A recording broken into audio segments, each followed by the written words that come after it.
All I wanted was a peaceful Thanksgiving, until my family betrayed me. The deed transfer papers felt like a cold weight in my hands, a stark contrast to the warmth of my lovingly renovated Victorian kitchen. I stood frozen, staring at the half-signed document that threatened to strip away everything I'd built. My name is Paige, and this was supposed to be a perfect Thanksgiving dinner, not the day I uncovered my family's treachery. Paige, honey, where are those serving platters you promised? My mother's voice, as crisp as autumn air, pulled me back to the present. I hastily shoved the papers back into a drawer, my hands trembling. Coming, Mom! I called back, forcing a note of cheerfulness into my voice. I grabbed the antique platters I'd collected over years of antiquing, another one of my passions my family had always dismissed as frivolous. The aroma of roasting turkey filled my home, a historic property I'd spent 3 years meticulously restoring, often doing the work myself. Every brass fixture, every restored hardwood floor, every carefully chosen paint color reflected my vision and my sweat. This place still needs work, my brother, Jared, announced as I passed him with the platters, running his finger along the newly installed crown molding. You should have hired professionals. I bit my tongue. The professionals had quoted me triple what I'd spent. That's because they know what they're doing. My father chimed in, not looking up from his phone. Speaking of which, Jarrett just closed another $1 million deal this morning. A familiar ache settled in my chest, a sensation I'd known since childhood whenever Jarrett's achievements eclipsed my own. My Aunt Bonnie caught my eye from across the room and offered a small, sympathetic smile. She had always been the one person who truly saw me. Paige, dear, my mother's voice rang out again. Why don't you let Jared carve the turkey? He has such steady hands. It's my house, Mom. I'll carve my own turkey. The words came out sharper than I intended. Now, my father intervened, finally looking up. No need to get defensive. We're just trying to help. I forced a smile and retreated to the kitchen. As I stirred the gravy, I overheard their hushed voices from the dining room. The papers are ready, for her own good. Jared knows best. My grip tightened around the wooden spoon. The papers in the drawer suddenly made horrible, logical sense. They weren't just planning to take my house, they had already set the plan in motion. Need any help? Aunt Bonnie appeared beside me, her voice a low murmur. You look like you've seen a ghost. I found something, I whispered, glancing over my shoulder.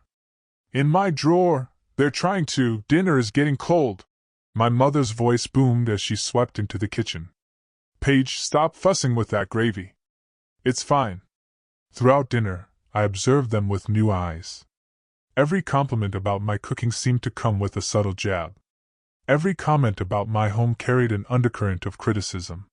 Jared sat at the head of my table, a position he'd simply assumed, smirking as he spoke.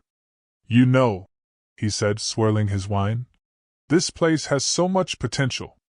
The market's hot right now. A few professional upgrades, the right management. My mother beamed. You've always had such a good head for business, dear. I stood up abruptly, the chair scraping against the floor. Anyone want coffee? Waste of money, my father muttered. A regular coffee maker works fine. In the kitchen, I gripped the counter until my knuckles were white. I could see them through the serving window, my mother's satisfied smile, my father's dismissive glances, Jared's calculated observation of my home, as if it were already his. Only Bonnie looked concerned. She'd always known how they treated me, but this was different. This wasn't just their usual dismissal, this was a complete betrayal wrapped in family obligation. As the coffee maker gurgled, a steely resolve settled in my heart. They thought I was naive, incapable. They had no idea what I was capable of. I would play along, serve their coffee, and smile at their condescension. But I would also find out exactly what they were planning. Coffee's ready, I called out, my voice steady despite the rage building inside me. I placed my phone discreetly on the sideboard, the voice recorder running. Years of being dismissed had taught me to document everything. Tonight that habit would prove invaluable. As I served my mother, she began. Paige, sweetheart, We've been thinking about your future. Oh? I kept my voice light. What about it? Jared leaned forward, all business. You've done adequate work here, sis, but this property has serious investment potential. The kind that requires experienced management. I've managed just fine, I said, noting my father's narrowing eyes. Honey, my mother interjected. We're just concerned. A single woman all alone in this big house. I set down my coffee cup. I'm not alone. I have a successful career. Middle management? Jared scoffed. Hardly the kind of success this family is known for. As he launched into a self-congratulatory monologue, I slipped away, ostensibly for dessert, but actually to position 2 more recording devices. I needed all the proof I could get. Returning with the pie, I found Jared examining my fireplace. The craftsmanship is amateur at best, he declared. We'll need to redo all of this. We? I asked innocently. The contractors I work with, he said smoothly. They'll fix everything up once the transfer is complete. I nearly dropped the pie. They were so brazen now, so confident in their control that they didn't even try to hide their plans. Transfer? I asked, my voice barely a whisper. Don't worry about the details, dear, my mother soothed. Jared will handle everything. Like he always does. Paige has done amazing work here, Bonnie interjected quietly. This house is her achievement. An achievement that needs proper direction, Jared countered, his face hardening. Face it, sis, you're out of your depth. I served the pie, my hands trembling not with fear, but with a cold, righteous rage. You might be right, I said, forcing a smile. I should learn more about property management. In fact, I've been reading up on real estate law lately. My mother laughed nervously. Oh, honey, leave that to the professionals. You focus on keeping this place tidy for now. I played the part of the dutiful daughter perfectly, accepting their condescension while my devices captured every damning word. As they prepared to leave, Jared pulled me aside. Don't worry, sis. I'll make sure you're taken care of when everything's settled. That's so thoughtful, I replied, watching him search my face for any sign of suspicion and finding none. After they left, Bonnie lingered. You're planning something, she said quietly. Thank you for always seeing me, I said, hugging her tightly. Be careful, she warned, but give them hell. Alone at last, I collected my devices. My hands were steady now, filled with purpose. The recordings played back their true colors in high definition, their plans to manipulate me, their disdain for my achievements, their certainty that I was too naive to stop them. I opened my laptop and began an email. Meeting tomorrow. I typed to Ethan, my mentor in real estate development. I have something you need to hear. Their mistake wasn't in underestimating me. Their mistake was in thinking I was still the compliant daughter who would accept their decisions. They were about to find out exactly how wrong they were. The next morning, I sat in Ethan's office. He was a real estate titan, and I was about to drop a bomb. Play them, he said, leaning back in his chair. My family's voices filled the room. With each passing minute, Ethan's expression darkened. Your mother just called you financially illiterate, he noted, shaking his head. The same woman whose daughter I've been mentoring for the past year. Keep listening, I said grimly. Jared's voice came through clearly. Once the transfer is complete, we leverage the property for the new development. Paige won't understand the complexities, but that's why we're handling everything. Ethan stopped the recording. They're planning to use your house as collateral for one of your brother's projects. That's not the worst part, I said, and played another clip. My father's voice filled the space. The trust fund should have gone to Jared in the first place. This fixes that mistake. The trust fund? Ethan sat up straight. The one your grandmother left specifically to you. The very same, I confirmed. They've been trying to access it for years, but it's ironclad until I'm 40. This, I said, pulling out the deed transfer papers, is their solution. If Jared owns your house, he controls the trust fund's collateral. Ethan finished. Damn. There's more, I said. I pulled out another folder. This is what they don't know. Ethan's eyes widened as he scanned the documents. You've been buying up properties around your house, under an LLC, 3 properties, all in strategic locations. I allowed myself a small smile. Jared's not the only one who can play the real estate game. They think I'm taking cooking classes. Ethan studied the property maps. Historic district development. Boutique shops, high-end restaurants. The kind of project that would triple property values in the area, including your house. Exactly, I said. But I need your help. I want to announce the development at the family dinner next week. You want to beat them at their own game, he said, his eyes sparkling. Count me in. The week passed in a blur of preparation.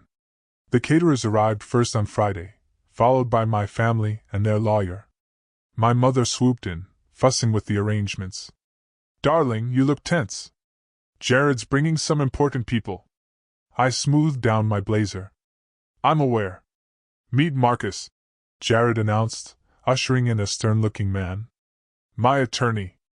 He's here to help with some paperwork. Pleasure, I said, shaking his hand firmly.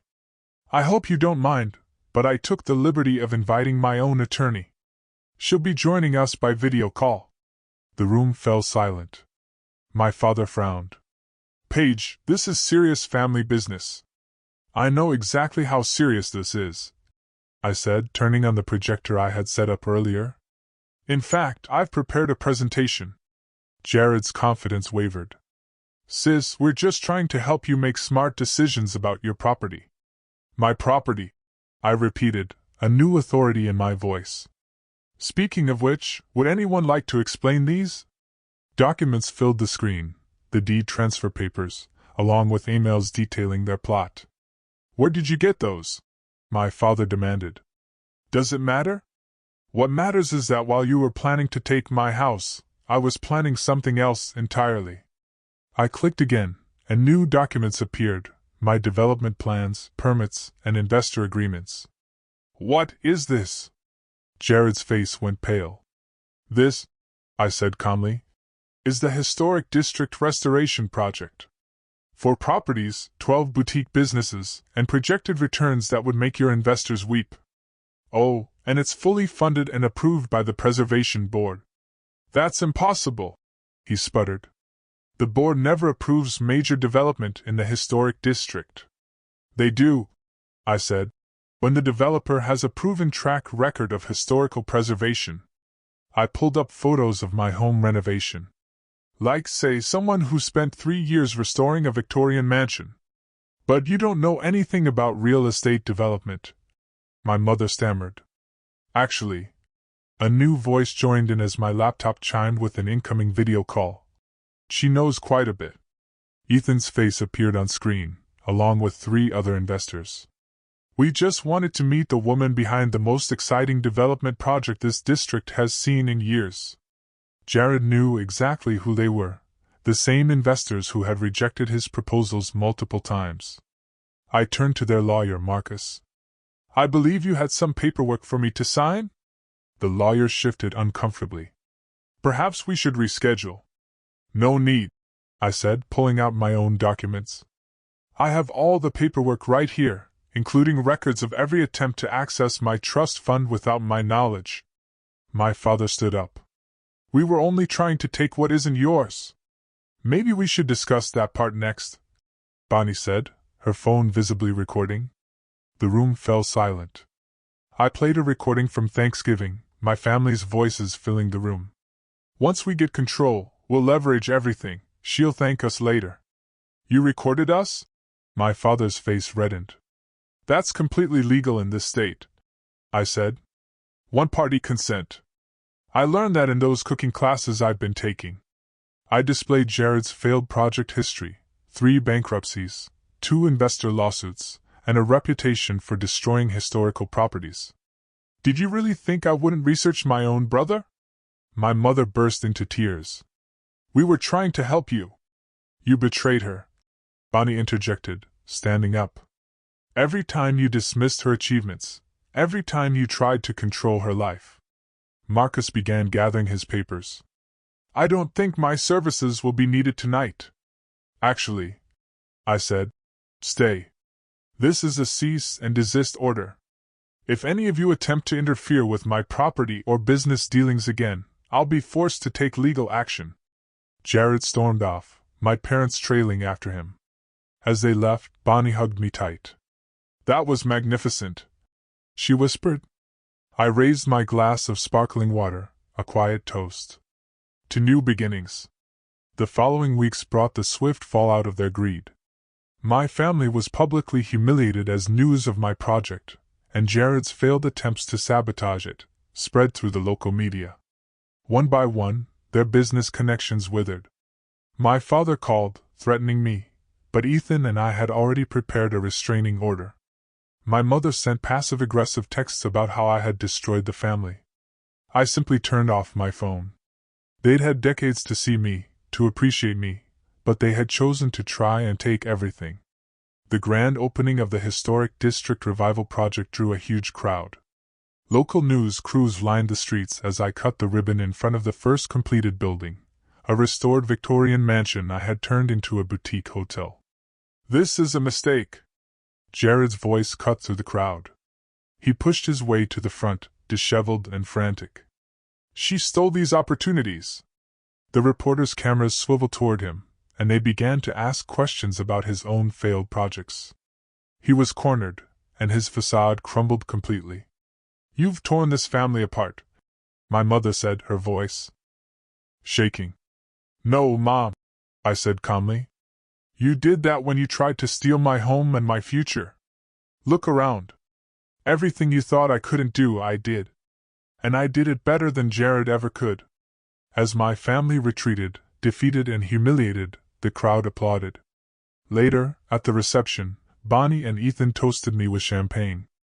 To the most successful historic restoration project this city has seen in decades, Ethan said. And to family, Bonnie added. The ones who choose to lift you up, not tear you down. I looked around the ballroom, filled with the new family I had chosen. This was my triumph, not just over them, but over the years of self-doubt they had instilled in me. They tried to write my story for me, but I had taken back the pen, and this was just the first chapter.